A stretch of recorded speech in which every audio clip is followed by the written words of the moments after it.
In the misty fjords of 9th century Scandinavia, where long ships carved through icy waters and ravens circled overhead, lived women who would make today's feminists weep with envy.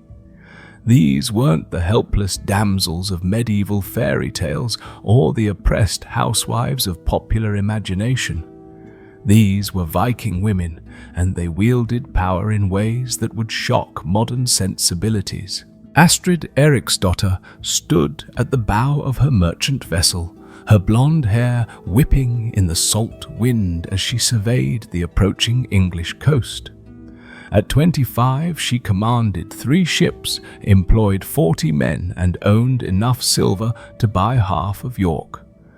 She had never asked permission from any man to pursue her ambitions because, in her world, such permission was neither required nor expected. The ship's crew, weathered men who had sailed from Greenland to Constantinople, looked to her for orders without question.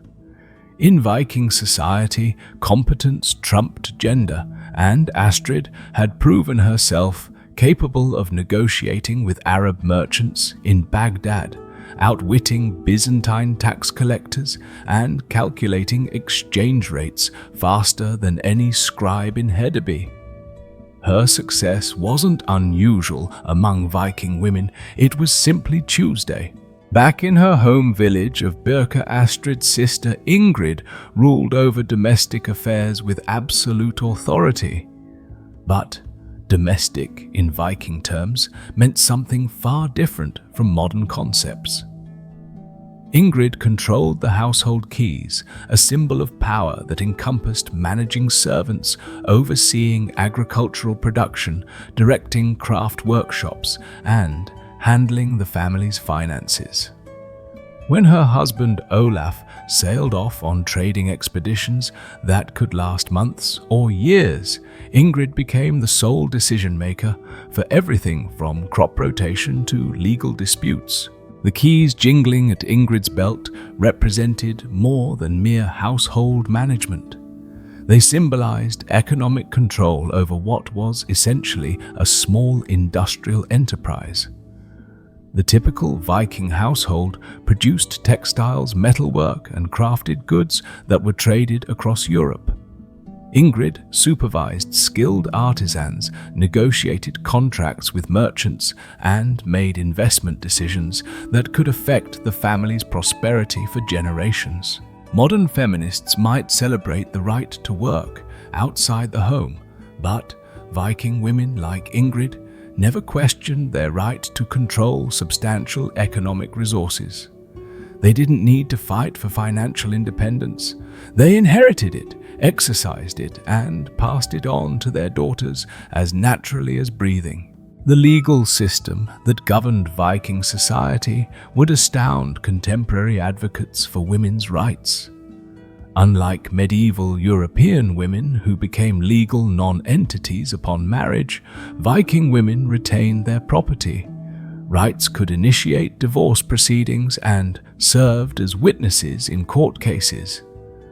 The concept of a woman needing her husband's permission to engage in business transactions would have been laughable in Norse society. Ragnhild the Wise, a respected law speaker from Iceland, settled disputes and interpreted legal codes with authority that transcended gender. At the Althing, Iceland's National Assembly, her voice carried as much weight as any man's. She had memorized thousands of lines of legal precedent, delivered judgments that affected entire communities, and commanded respect from chieftains and commoners alike. The very idea that someone might question a woman's intellectual capacity or moral authority would have puzzled Ragnhild. In Viking culture, wisdom was valued regardless of its source, and women who demonstrated knowledge and sound judgment naturally assumed positions of influence. The artificial barriers that would later confine women to narrowly defined roles simply didn't exist in Norse society. Religious authority provided another avenue for female power that modern feminists might envy. Volvis female shamans and prophets held positions of tremendous spiritual influence. These women traveled from settlement to settlement, consulted by kings and commoners, seeking guidance about everything from battle strategies to harvest prospects. Thorbjörg Litilvolva, known as the Little Prophecy, woman commanded such respect that entire communities would cease their activities when she arrived. Chiefs would feast, her common folk would bring offerings, and warriors would seek her blessing before important ventures. Her pronouncements could influence political decisions, military campaigns, and economic policies across vast regions. Unlike the male-dominated religious hierarchies that would later sweep across Europe, Viking spirituality granted women direct access to divine authority. Volvas didn't need to petition male priests or seek permission from ecclesiastical authorities. They communicated directly with the gods and spoke with voices that carried supernatural weight. The economic independence that modern women struggle to achieve was simply assumed in Viking society. Women inherited property equally, with men retained control of their dowries throughout marriage and could accumulate wealth through their own business activities. Divorce was straightforward and didn't result in economic devastation for women as it often did in other medieval societies. Gudrun Osvífursdóttir, immortalized in Icelandic sagas, married 4 times and grew wealthier with each union. She wasn't trapped in unsatisfactory marriages by economic necessity. She divorced when relationships soured and remarried when better opportunities arose. Her multiple marriages weren't scandalous but strategic, allowing her to form alliances, acquire resources, and maintain her position as one of Iceland's most influential women. This marital flexibility reflected broader Viking attitudes toward women's agency. Marriage was viewed as a partnership rather than a transfer of property, and women who found themselves in incompatible relationships had legitimate options for escape. The social stigma and economic penalties that trapped women in other medieval societies simply didn't apply in Norse culture. The military prowess of Viking women, while sometimes exaggerated in popular culture, reflected genuine opportunities for physical empowerment. Archaeological evidence suggests that some women trained in combat learned to handle weapons and occasionally participated in raids. More importantly, women routinely defended their homes and communities when men were absent on expeditions. Lagertha, though possibly mythical, represents the type of female warrior leader that Viking culture could produce and celebrate. Whether historical or legendary, her story resonated with Norse audiences because it reflected plausible possibilities within their social system. A woman who could fight, lead, and command wasn't an impossible fantasy, but a natural extension of Viking values. The respect accorded to women's physical capabilities extended beyond combat. Viking women were expected to be strong, capable, and self-reliant. They didn't cultivate helplessness or fragility as virtues, but developed practical skills that enabled them to function independently in a harsh environment. Education and intellectual development were available to women in ways that would become impossible in later centuries. Many Viking women could read and write runes, compose poetry, and engage in sophisticated theological discussions. The oral tradition that preserved Norse culture depended heavily on women's participation, and female storytellers held positions of cultural importance. Oda, the deep-minded, one of the most celebrated figures in Icelandic settlement history, exemplified the intellectual achievements possible for Viking women. After her husband's death, she organized and led one of the most successful colonial expeditions to Iceland, managing complex logistics, negotiating with local inhabitants, and establishing a thriving settlement that prospered for generations. Her strategic thinking, diplomatic skills, and administrative abilities would impress modern business leaders, yet she exercised these talents in a 9th century world that took female competence for granted. She didn't need to prove herself worthy of leadership, she simply stepped forward and led. The interconnected nature of Viking society meant that women's influence extended far beyond individual households. Through kinship networks, marriage alliances, and business partnerships, women shaped political and economic developments across Scandinavia. Their voices carried weight in decisions that affected entire regions, and their opinions influenced the course of Viking expansion and settlement. Modern feminists often struggle against institutional barriers that limit women's participation in public life, but Viking women faced no such systematic exclusion. They participated in assemblies, influenced legal decisions, and shaped cultural developments as natural extensions of their social roles. The artificial separation between public and private spheres that would later constrain women's opportunities simply didn't exist in Norse society. The contrast between Viking women's freedom and the constraints faced by their contemporaries in other parts of Europe reveals just how extraordinary Norse society was. While Frankish noblewomen were being locked away in convents or traded like cattle in political marriages, Viking women were establishing trade routes, founding settlements, and accumulating personal fortunes that would make modern entrepreneurs jealous. Consider the fate of women in 9th century Francia or Anglo-Saxon England, where canon law increasingly restricted female autonomy. These women couldn't own property independently, couldn't testify in court, and certainly couldn't divorce abusive husbands. They existed in legal limbo, defined entirely by their relationships to men. Meanwhile, across the North Sea, Viking women were buying and selling land, commanding ships, and making decisions that affected the course of European history. Sigrid, the haughty queen of Sweden and later Norway, wielded political power that would make modern heads of state envious. When King Eric of Sweden proposed marriage, she accepted, but only after negotiating terms that preserved her independence and authority. When he proved unsatisfactory, she had him burned alive in his hall along with several other suitors who had disappointed her.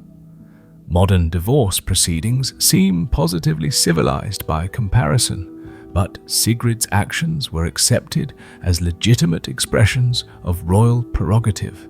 Her story illustrates a fundamental difference between Viking and contemporary Christian attitudes toward female power.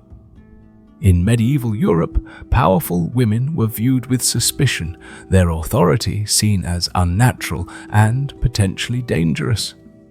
Viking society, by contrast, celebrated competent women and granted them the tools necessary to exercise their abilities. The merchant networks that connected Scandinavia with the rest of the medieval world depended heavily on women's participation. Female traders weren't unusual curiosities, but integral components of the commercial system. They traveled vast distances, mastered multiple languages, and built relationships with customers from Greenland to the Black Sea. Hrefna, the far-traveled, earned her nickname by conducting business across 3 continents. She spoke Norse, Arabic, Greek, and Slavic languages, could calculate complex exchange rates in her head, and maintained trading relationships with merchants from Kiev to Cordoba. Her success wasn't attributed to luck or male assistance, but to her own skill and determination. Modern feminists often celebrate breaking into male-dominated professions, but Hrefna's achievements were accomplished in a society where gender-based professional restrictions simply didn't exist. She didn't need to fight for the right to travel independently or conduct business. These opportunities were available to any woman with the intelligence and courage to seize them. The religious transformation of Scandinavia provides perhaps the starkest illustration of what Viking women lost as Christianity gradually replaced Norse paganism. The new faith brought with it Mediterranean attitudes toward female subordination that were completely foreign to traditional Viking culture. Before conversion, women like Steinar the Wise could challenge bishops in public theological debates as recorded in Icelandic sources. When the Christian missionary Thangbranda attempted to convert Iceland, Steinar composed devastating satirical verses that undermined his authority and questioned his theological competence. Her intellectual assault on Christian doctrine was so effective that Thangbranda reportedly left Iceland in frustration. The confidence with which Steinar engaged in theological combat reflects the intellectual freedom that Viking women took for granted. They didn't defer to male religious authorities, but evaluated spiritual claims based on their own understanding and experience. This critical thinking, encouraged in pagan Norse society, became increasingly problematic as Christian orthodoxy demanded female submission. Archaeological evidence from Viking Age settlements reveals the material reality of women's economic power. Excavations at Birka, one of Scandinavia's most important trading centers, have uncovered numerous female graves containing merchants' scales, silver ingots, and exotic goods from distant lands. These weren't symbols of status gifted by male relatives, but tools of trade used by women who had earned their wealth through commercial acumen. The famous Birka female warrior grave, discovered in the 19th century, contained weapons gaming pieces suggesting strategic thinking and evidence of high social status. For decades, archaeologists assumed the remains belonged to a man because the grave goods seemed inconsistent with medieval expectations about women. Only recent DNA analysis confirmed that this powerful warrior leader was indeed female, forcing scholars to reconsider their assumptions about Viking gender roles. This archaeological blind spot reflects how thoroughly later Christian attitudes had obscured Viking women's achievements. Modern researchers, unconsciously influenced by centuries of patriarchal assumptions, couldn't initially conceive that a woman might have held such military and political authority. The Viking Age evidence was always there. It was scholarly preconceptions that prevented its proper interpretation. The saga literature of medieval Iceland preserves memory of women's power, even as Christian values were transforming Scandinavian society. Female characters in these narratives wield influence, make crucial decisions, and shape historical events in ways that would become impossible in later medieval literature. Bergthora, wife of Njal, in the famous Brennu Njal's saga, demonstrates the type of female agency that Viking culture celebrated. When her husband's enemy insults their family, she doesn't retreat into feminine helplessness, but orchestrates a campaign of retaliation that escalates into one of Iceland's most significant feuds. Her actions drive the narrative forward and ultimately determine the fate of numerous characters. The saga authors, writing in a Christianizing world, still celebrated Bergthora's fierce independence and strategic thinking. They didn't portray her as evil or unnatural, but as a formidable woman whose strength and intelligence made her both dangerous and admirable. This literary attitude reflects lingering cultural memory of times when such women were common rather than exceptional. Legal documents from medieval Iceland provide concrete evidence of women's continued economic and legal authority, even as Christian influence grew. Property records show women buying and selling land, inheriting estates, and managing complex financial arrangements. Court records document women testifying in legal proceedings, pursuing lawsuits, and demanding compensation for injuries. Þuríður Ólafsdóttir, documented in 13th century Icelandic records, inherited substantial property from her father and successfully defended her rights against male relatives who challenged her inheritance. She pursued legal action through multiple courts, employed skilled lawyers, and ultimately secured her position as one of medieval Iceland's wealthiest landowners. Modern women often struggle against glass ceilings and institutional bias, but Þuríður faced no such systematic discrimination.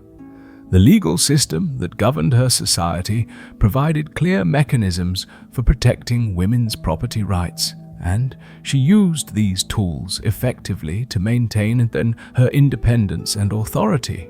The international connections that Viking women maintained challenge modern assumptions about medieval isolation and female domestic confinement. Marriage alliances created networks that spanned continents, and women served as crucial diplomatic links between distant cultures. Anna Porphyrogenita, Byzantine princess who married Prince Vladimir I of Kiev, brought with her not only political alliance but cultural influence that would shape the development of Russian civilization. While not ethnically Viking, she married into the Varangian elite that ruled medieval Russia and wielded power in ways that would have been impossible for women in contemporary Western Europe. Her influence extended beyond ceremonial duties to active participation in political and religious affairs.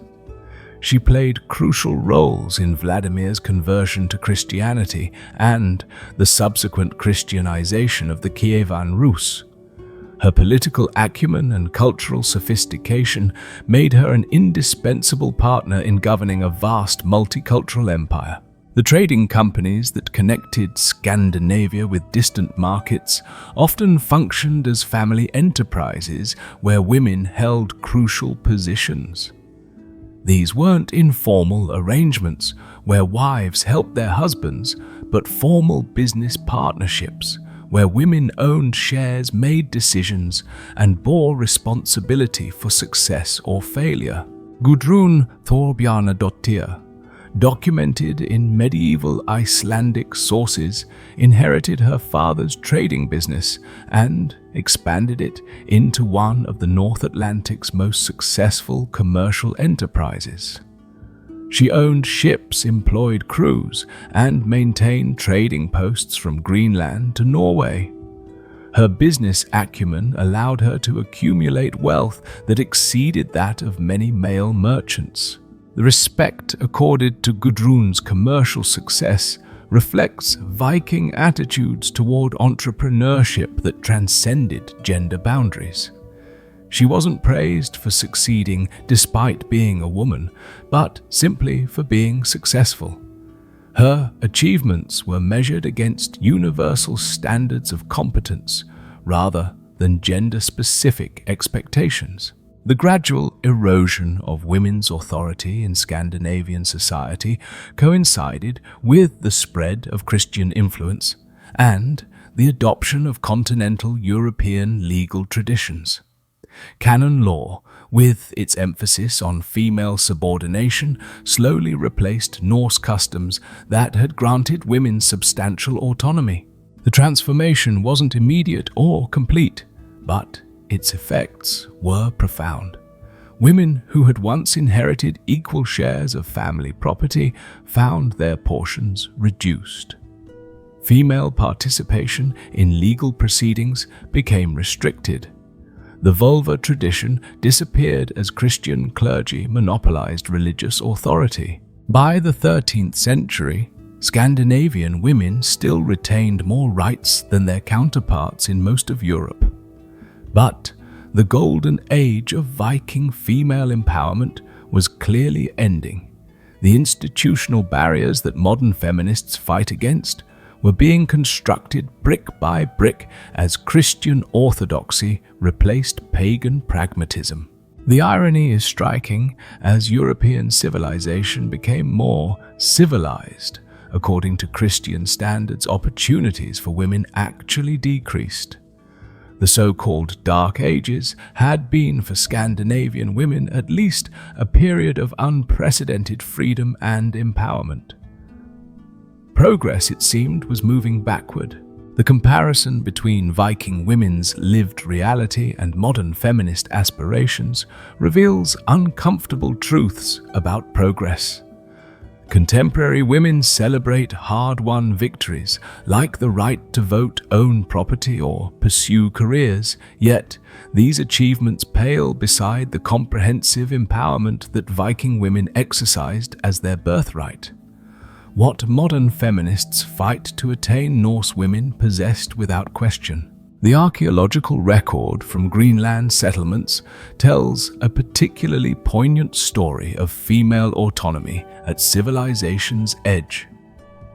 Eric the Red's daughter, Freydis Eriksdotter, led her own expedition to Vinland, commanded men in battle, and made life or death decisions in one of history's most challenging environments. Her leadership wasn't remarkable because she was female. It was remarkable because she was competent. Modern expeditions to remote locations still struggle with gender dynamics that would have mystified Viking explorers. Contemporary women face skepticism about their physical capabilities, their emotional stability under pressure, and their ability to command respect from male colleagues. Freydis faced no such prejudices because Viking culture judged people by their actions rather than their anatomy. The trading posts she established in North America operated according to Norse principles of gender equality that wouldn't be seen again in the New World until the 20th century. When conflicts arose with other Viking groups, Freydis didn't defer to male judgment but made tactical decisions based on her assessment of the situation. Her choices proved sound, her leadership effective, and her courage unquestionable. The domestic sphere that modern feminists often view as a prison represented for Viking women a domain of absolute authority. The lady of a Norse household commanded resources, directed labor, and made economic decisions that affected entire communities. This wasn't the constrained domesticity of later centuries, but a form of governance that encompassed everything from agricultural management to international trade. Jorunn, the wise mistress of a great estate in 10th century Norway, controlled agricultural operations that fed hundreds of people, supervised craftsmen whose products were traded across Europe, and managed financial affairs that would challenge modern business executives. During her husband's 3-year absence on expeditions to the Byzantine Empire, she single-handedly maintained their family's position as one of Norway's most influential dynasties. Her responsibilities extended far beyond household management to include diplomatic functions, legal advocacy, and strategic planning. When neighboring chieftains attempted to exploit her husband's absence by encroaching on family lands, Jorunn organized military resistance, negotiated territorial agreements, and secured allies through carefully arranged marriages for her children. The confidence with which she exercised these varied authorities reflects the comprehensive nature of Viking women's empowerment. They weren't specialists in narrow fields, but generalists capable of adapting to whatever challenges circumstances presented. This versatility made them invaluable partners in a society where survival often depended on quick thinking and decisive action. Religious authority provided Viking women with spiritual power that transcended earthly hierarchies. The Volvas, who traveled between communities, weren't merely fortune tellers or entertainers, but genuine religious leaders whose pronouncements carried divine authority. Kings consulted them before major decisions, warriors sought their blessings before battles, and entire communities altered their plans based on Volva prophecies. Thorbjörg Litilvolva commanded such respect that her arrival in a settlement would trigger elaborate ceremonies. People would compete for the honor of hosting her, offering their finest foods and most valuable gifts. Her pronouncements about weather patterns, crop yields, and political developments were treated as authoritative predictions rather than mere opinions. This religious authority existed independently of male oversight or approval. Volvas derived their power directly from their perceived connection to the divine realm, and no earthly authority could challenge their spiritual legitimacy. The hierarchical religious structures that would later subordinate women to male ecclesiastical control simply didn't exist in Norse paganism. The educational opportunities available to Viking women would impress modern advocates for gender equality in academia. Many Norse women achieved literacy in runic scripts, mastered complex poetic forms, and participated in intellectual discussions that spanned theology, law, and natural philosophy. Their contributions to Scandinavian culture weren't marginalized or ignored, but celebrated and preserved. Steinunn Refsdottir, mother of the famous poet Greta, composed verses that were considered among the finest examples of skaldic poetry. Her technical mastery of complex metrical patterns, her sophisticated use of kennings and metaphors, and her innovative approaches to traditional themes earned her recognition as one of the period's most accomplished poets. The fact that her gender didn't diminish appreciation for her artistic achievements reflects broader Viking attitudes toward intellectual merit.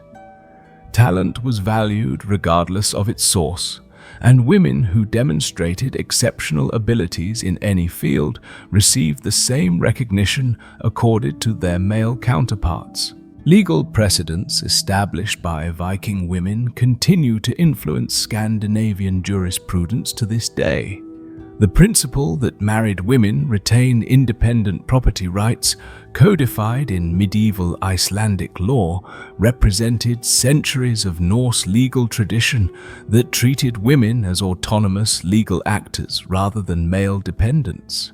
Gudrun Osvifusdottir's legal battles, preserved in detailed saga accounts, demonstrate the sophisticated understanding of jurisprudence that educated Viking women possessed. She pursued complex litigation through multiple court systems, employed rhetorical strategies that would impress modern attorneys, and achieved legal victories that established important precedents for property rights and family law. Her success in male-dominated legal proceedings wasn't attributed to exceptional circumstances or sympathetic judges, but to her mastery of legal principles and her skill in advocacy. The legal system that governed Viking society provided genuine opportunities for women to seek justice and protect their interests through established institutional mechanisms. The international marriages that connected Viking dynasties with royal houses across Europe created networks of female influence that shaped continental politics. These weren't passive political pawns, but active participants in diplomatic relations who maintained independent correspondence, influenced policy decisions, and mediated between cultures. Princess Ingrid of Sweden, who married Prince Yaroslav of Kiev, maintained extensive correspondence with European royalty and played crucial roles in establishing trade agreements, military alliances, and cultural exchanges. Her political acumen made her an indispensable advisor to her husband and a respected figure among the European aristocracy. The respect accorded to her diplomatic initiatives reflects recognition of her independent political standing rather than mere deference to her husband's position. She negotiated treaties, arranged marriages for her children, and influenced succession decisions based on her own assessment of political circumstances. The military traditions that honored female warriors, while perhaps less common than popular culture, suggests nonetheless provided legitimate opportunities for women to achieve martial distinction. Archaeological evidence suggests that some Viking women received weapons training, participated in raids, and earned recognition for their combat abilities. The famous shield maiden Hervor, whose story survived in medieval sources, inherited her father's cursed sword and led warriors into battle against overwhelming odds. Whether historical or legendary, her tale resonated with Viking audiences because it reflected plausible possibilities within their military culture. Modern armies still struggle with integrating women into combat roles, facing resistance based on assumptions about physical limitations and unit cohesion. Viking military culture, by contrast, evaluated warriors based on their effectiveness in battle rather than their conformity to gender expectations. The economic networks that connected Scandinavia with global markets depended heavily on women's commercial activities. Female merchants weren't curiosities operating on the margins of trade, but integral components of the commercial system that linked Europe, Asia, and North America. Ordered the deep-minded colonization of Iceland represents one of history's most successful entrepreneurial ventures. After her husband's death, she liquidated assets in the British Isles, organized a colonial expedition, negotiated with existing settlers, and established a thriving community that prospered for generations. Her achievement encompassed complex logistical planning, financial management, diplomatic negotiation, and strategic vision that would challenge contemporary business leaders. She accomplished this in a 9th century world with primitive transportation and communication technologies relying entirely on her own judgment and leadership abilities. The cultural memory of women's power persisted in Scandinavian societies long after Christian conversion had officially ended the Viking Age. Folklore traditions preserved stories of powerful female figures, legal customs maintained protections for women's property rights, and social attitudes continued to grant women more autonomy than their counterparts in other European societies. The contrast with contemporary feminist movements becomes particularly stark when considering the comprehensiveness of Viking women's empowerment. Modern feminists must organize protest and lobby for each incremental advance in women's rights. They face institutional resistance, cultural backlash, and systematic discrimination that requires constant vigilance to overcome. Viking women faced no such obstacles because their society had never constructed the barriers that modern women struggle to dismantle. They didn't need to fight for equality because inequality had never been institutionalized. They didn't need to prove their capabilities because their competence had never been questioned. The irony is profound.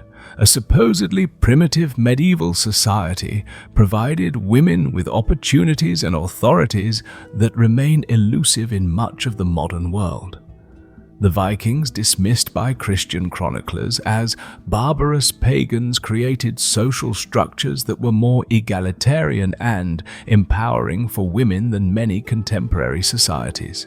This historical perspective doesn't diminish the importance of modern feminist movements, but rather highlights how much progress remains to be achieved. If 9th century Scandinavians could create societies where women exercised genuine authority across multiple domains, surely 21st century civilizations can do better than the limited advances that currently pass for gender equality. The legacy of Viking women's empowerment offers both inspiration and reproach for contemporary gender relations.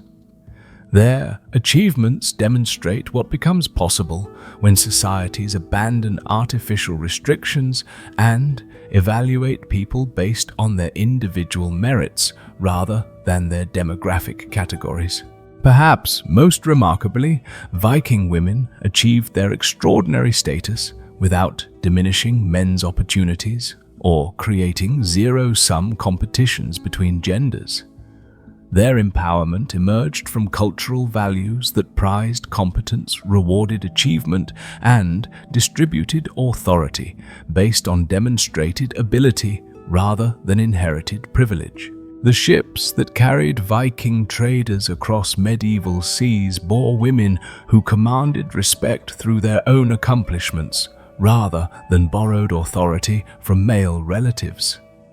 These vessels carried merchants, diplomats, colonists, and warriors whose gender was incidental to their effectiveness in their chosen roles. Standing on modern shores, watching recreated longships slice through contemporary waters, one can almost hear the voices of these remarkable women echoing across a millennium. They speak of possibilities, that their society made real achievements, that their culture celebrated, and freedoms that subsequent generations would spend centuries trying to reclaim. Their legacy challenges comfortable assumptions about progress and forces uncomfortable questions about what civilization truly means.